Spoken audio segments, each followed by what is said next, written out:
Finally দেশের বাজারে আসছে ইনফিনিক্সের latest device Infinix hot 70 pro স্মার্টফোনটা। এন্ড এমন কোনো স্পেক্স এন্ড ফিচার্স নেই যেটা স্মার্টফোনটাতে দেওয়া হয় নাই। মোটামুটি সবকিছু দেওয়া হয়েছে স্মার্টফোনটাতে এবং প্রাইসটাও থাকবে আপনার হাতের নাগালেই। ফোনটাতে ব্যবহার করা হয়েছে 6.76 ইঞ্চি সাইজের 144 হার্টজ রিফ্রেশ যুক্ত IPS LCD panel, MediaTek Dimensity 7100। এটি মোস্ট পাওয়ারফুল গেমিং চিপসেট। সামনে পেছনে উভয় সাইডে ব্যবহার করা হয়েছে রেজোলিউশন ক্যামেরা সুবিধা, 6000 mAh ম্যাসিভ ব্যাটারি সেটআপের সঙ্গে থাকছে 45 ওয়াট চার্জিং সুবিধা, আরো থাকছে উল্লেখযোগ্য ফিচার। তো ইনফিনিক্স হট 70 প্রো স্মার্টফোনটা আসলে আপনার জন্য কেমন হবে, ফোনটার প্রাইস কত, ফোনটার ক্যামেরা এবং গেমিং সম্পর্কে বিস্তারিত আলোচনা হবে আজকের এই ভিডিওতে। অবশ্যই ওয়াচ করবেন সম্পূর্ণ।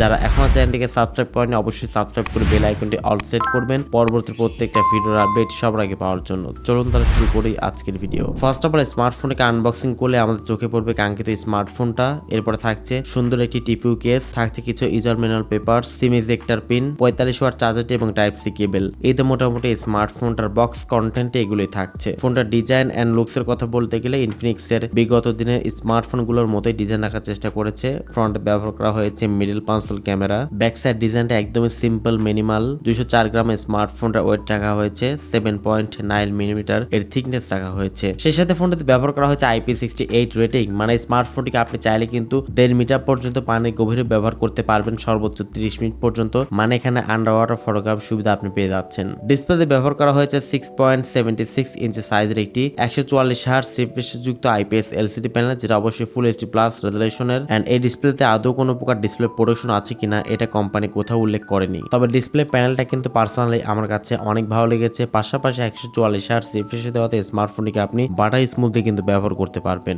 আউটডোরে ইনডোরে সবখানেই কিন্তু ফোনটা ডিসপ্লেটা অবশ্যই ভালো পারফরমেন্স করবে। এন্ড এই ফোনটাতে ব্যবহার করা হয়েছে লেটেস্ট অ্যান্ড্রয়েড ভার্সন অ্যান্ড্রয়েড 16 এর সুবিধা, সঙ্গে থাকছে 3টা মেজর অ্যান্ড্রয়েড আপগ্রেড সুবিধা। XOS 16 ইউজ করা হয়েছে এখানে, মিডিয়াটেক ডায়মেনসিটি 7100 চিপসেট ব্যবহার করা হয়েছে, যেটা 6nm ফেব্রিকেশনে বিল্ড করা, এবং জিপিইউ হচ্ছে মালে G610। মিডিয়াটেক ডায়মেনসিটি 7100 এটা কিন্তু মোটামুটি ক্যাপেবল এবং পাওয়ারফুল একটা চিপসেট। আপনি একদম অনায়াসে কিন্তু পাবজি ফ্রি ফায়ার রান করতে পারবেন স্মার্টফোনটা দিয়ে। লো গ্রাফিক্সে হাই গ্রাফিক্সে খুব ভালো মতো রান করা যাবে স্মার্টফোনটা দিয়ে। আর যেহেতু এখানে অ্যান্ড্রয়েড 16 এর সাথে থাকছে 3টা মেজর অ্যান্ড্রয়েড আপগ্রেড সুবিধা, তো সেক্ষেত্রে কিন্তু ইউআই জনিত কোনো প্রকার প্রবলেম কিন্তু আপনাকে একদম ফেস করতে হবে না স্মার্টফোনটিকে ব্যবহার করার সময়। তো পারফরমেন্স সেকশনে অবশ্যই ফোনটা ভালো করেছে, গেমিং এর দিক দিয়ে এবং মাল্টিটাস্কিং এর দিক দিয়ে খুব ভালো মতো রেজাল্ট করতে পারবে স্মার্টফোনটা। এন্ড এই মোবাইল ফোনটা পাওয়া যাবে 2টা র্যাম ভ্যারিয়েন্টের সাথে, সেটা হলো 6GB র্যামের সাথে 128GB ইন্টারনাল স্টোরেজ, এবং আরেকটি ভ্যারিয়েন্ট হচ্ছে 8GB RAM 128GB internal storage. EF-S type রাখা হয়েছে 2.2,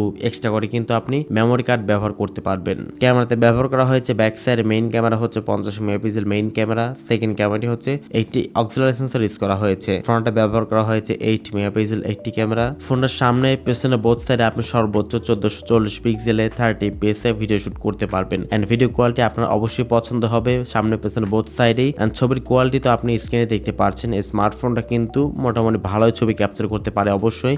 ব্যাক সাইডের লেন্সটা কিন্তু অনেকটাই ভালো লেন্স রাখা হয়েছে, তবে ব্যাক সাইডে কিন্তু একটা আল্ট্রাওয়াইড সেন্সর দিতে পারতো, বাট ব্যাক সাইডে কোনো প্রকার আল্ট্রাওয়াইড থাকছে না, অক্সিলারি সেন্সর ইউজ করা হয়েছে। ছবির কোয়ালিটি তো আপনি দেখতে পাচ্ছেন স্ক্রিনে, মোটামুটি রে লাইট কন্ডিশনে প্রপার আলোতে ভালো ছবি ক্যাপচার করতে পারে স্মার্টফোনটা। অফিসিয়াল ডিভাইস হিসেবে অবশ্যই কাজ চালিয়ে নেওয়া যায়। যদি আপনার এই প্রাইস পয়েন্টে খুব একটা বেশি এক্সপেকটেশন না থাকে তাহলে কিন্তু এই স্মার্টফোনের ক্যামেরাটা আপনার অবশ্যই পছন্দ হবে। এছাড়া ফোনটাতে ব্যবহার করা হয়েছে loud speaker, 3.5 millimetre headphone Jack এখানে রয়েছে, যেটা অবশ্যই খুবই ভালো ব্যাপার। NFC সুবিধা পাচ্ছেন, ইনফ্রারেড পোর্টের সুবিধা পাচ্ছেন, এবং যেহেতু IPS ডিসপ্লে থাকছে এখানে, তো সেই জন্য কিন্তু এখানে সাইড মাউন্টেড ফিঙ্গারপ্রিন্ট স্ক্যানের সুবিধা দেওয়া হয়েছে। তো অ্যাটলাস ফোনটার ব্যাটারি নিয়ে বলতে গেলে ফোনটার ব্যাটারিতে ব্যবহার করা হয়েছে 6000 mAh একটি ম্যাসিভ ব্যাটারি সেটআপ এবং 45 ওয়াট চার্জিং সুবিধা। 6000 mAh দেওয়াতে স্মার্টফোনটিকে আপনি সকাল থেকে সন্ধ্যা পর্যন্ত নর্মাল ইউজেসে কিন্তু খুব ভালো মতোই কিন্তু আপনি চার্জ ব্যাকআপ পেয়ে যাচ্ছেন স্মার্টফোনটা থেকে। এন্ড হেভি ইউজ করলে অলমোস্ট 3-4 ঘন্টা প্লাস কিন্তু এই স্মার্টফোন থেকে স্ক্রিন অন টাইমে আপনি ব্যাকআপ পেয়ে যাবেন। ইনফিনিক্স হট 70 প্রো স্মার্টফোনটা বর্তমান সময় কিন্তু এখনো পর্যন্ত আপকামিং রয়েছে। ফোনটা কিন্তু